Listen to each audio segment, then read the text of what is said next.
If you're starting with this video, please know that this is the second part of a demonstration that I started in a separate video that's called Creating Charts and Graphs in Excel. Whenever I want to manipulate a chart, my first step will be to take the pointer until I see the four-way arrows and left-click on the chart to select it. You can see that the data that pertains to the chart becomes highlighted. When I left-click on the chart, you'll also see that Chart Tools becomes available, and I have a Design tab and a Format tab. Let's take a quick look at chart styles. These are pre-configured clusters of formatting options that you can use to quickly change the way your chart looks. Placing your cursor over these will give you a preview of how each style would look if you were to apply it to the chart you selected. However, I often prefer to individually manipulate each aspect of my chart to customize it. First, I'll click on the chart to cause Chart Tools to appear, and on the Design tab and the Charts Layout group on the left, you'll see Add Chart Element. This is a handy place to find each element of the chart that you can manipulate. As I move my pointer over the different options in the menu, you can see that different submenus will appear. I'm going to modify the horizontal grid lines that help my eye find the number of viewers on the vertical axis. To remove these, I'll go to Grid Lines and then I'll deselect Primary Major Horizontal, which I can see is already selected because the background on this icon is shaded gray. As I mouse over it, I'll see a preview of what the chart will look like when the lines disappear, and when I click, the change will persist. Now I'm going to cause all of the grid lines to appear, just so you can see what this command does. Add Chart Element, Grid Lines, Primary Major Horizontal is off, and I'll click to turn it on. I'll repeat for Primary Major Vertical,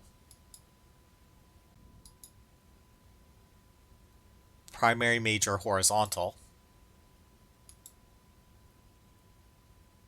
and Primary Minor Vertical. Whether any of these are useful or not depends on how you intend to portray the data that you're describing inside of your Excel worksheet. Maybe I think this is cluttered and looks like too much is going on, and maybe someone else thinks this looks detailed. These aspects are often stylistic choices. As a starting point, always consider what will be most useful for your audience. I'm going to remove all of the grid lines again before moving on.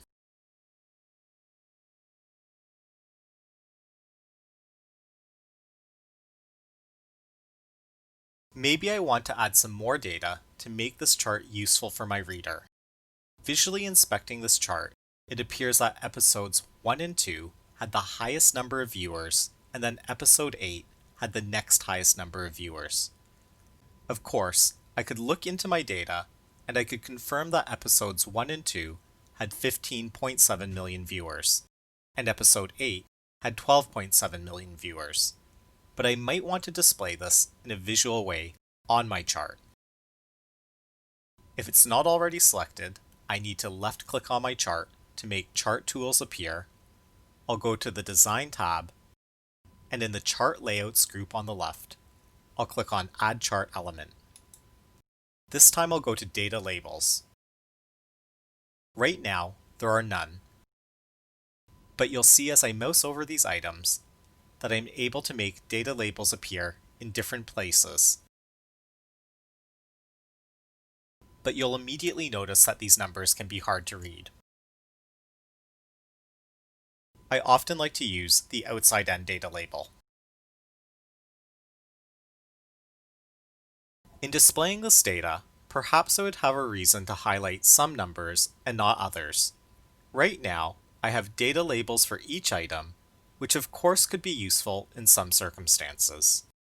Let's say I wish to highlight the 8.9 million viewers who watched episode 5 because according to this data, this is the episode with the smallest number of viewers. When I wish to manipulate the data inside of a chart in Excel, you'll see that when I click the first time, it usually selects all of the items that belong to a set of similar things, and when I click a second time, it will select a single specific item. It's easier to see this if I demonstrate. I'm going to left-click on this 8.9 million. It looks like many, but not all of the items are selected. This can be confusing at first because it just has to do with how close the labels are to each other. The first time I clicked, everything in the relevant set was selected, even if we can't see all of the rectangular boxes. I'm going to make all of the labels bold just so that you can see that all these numbers will become bold at the same time because they're all selected. I'm going to undo the bold. Now what if I want to select only the 8.9 million and make it bold while leaving all of the others as plain text? I'm going to left click anywhere on the worksheet outside of the chart to start again. When I left click on one of the data labels, it selects all of them even if I can't see that they're all selected. And now I'm going to click a second time on the individual data label that I wish to manipulate. Now I can make that one item bold, and I'll also increase its font size. I can even click and drag to reposition this label.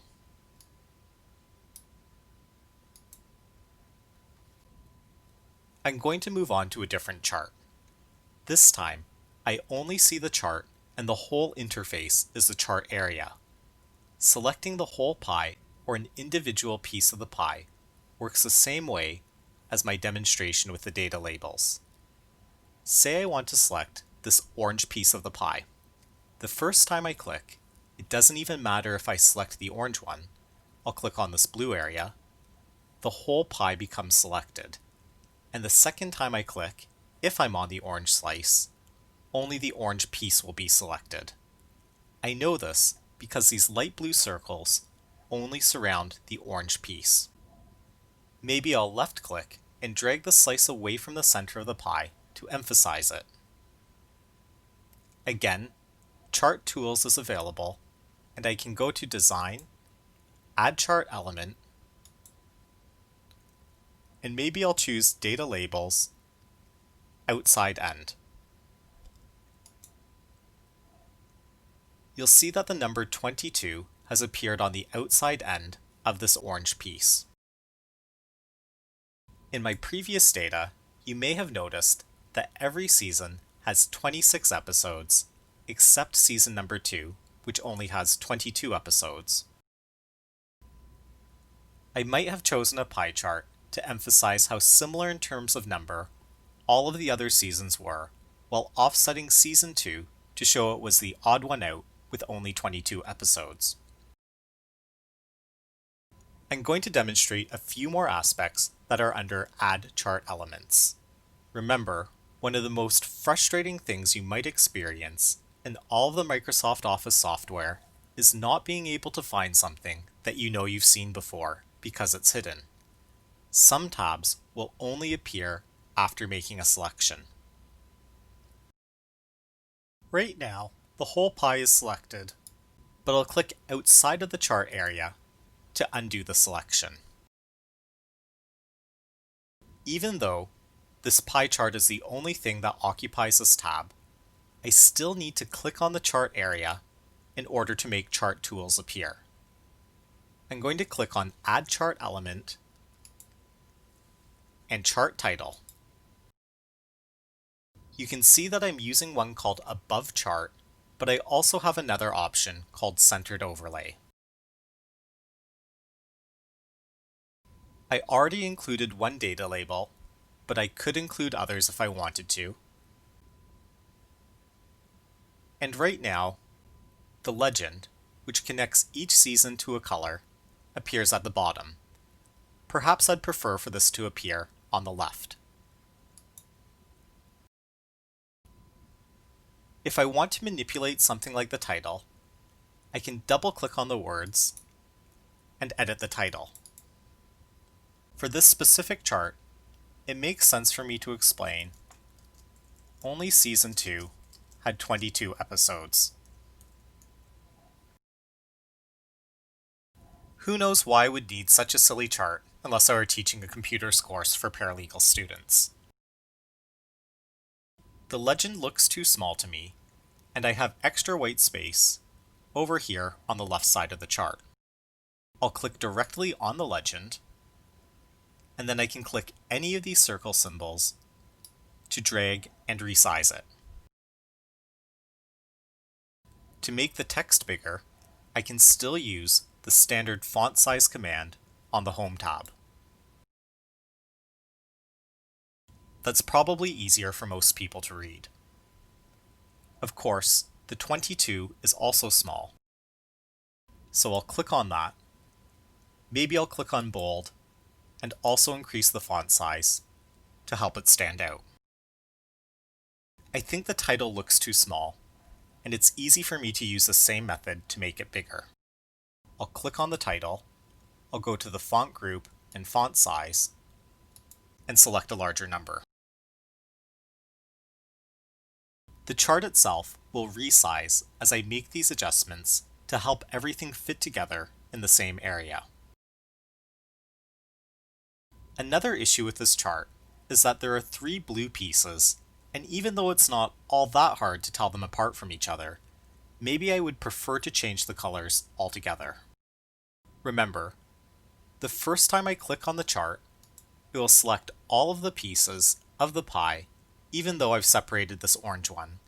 And the second time I click, I can isolate an individual piece. I want to demonstrate another way to manipulate these items. So far, I've been working with Add Chart Elements on the Chart Tools Design tab. Now I'm going to switch to the Format tab to show you other commands that are available. On the Format tab, I have a current selection group and a drop-down box that contains all of the items that are selectable and a command called Format Selection. If I want to select the blue piece towards the bottom left of this chart, I'll click once to select the entire pie, and I'll left-click a second time to select just the data point. Now when I click on Format Selection, a panel will open on the right side. From right to left, I have Series Options, Effects, and Fill and Line. Fill describes the color, so I'll expand this. Vary Colors by Slice is already selected, and the current shade of blue appears here beneath the paint bucket icon. I can click on the arrow to the right and choose another color that's different from blue. I'll choose red.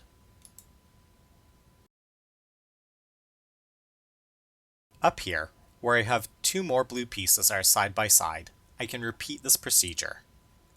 Notice that the Format Data Point panel stays open, and I can repeat this as many times as I wish.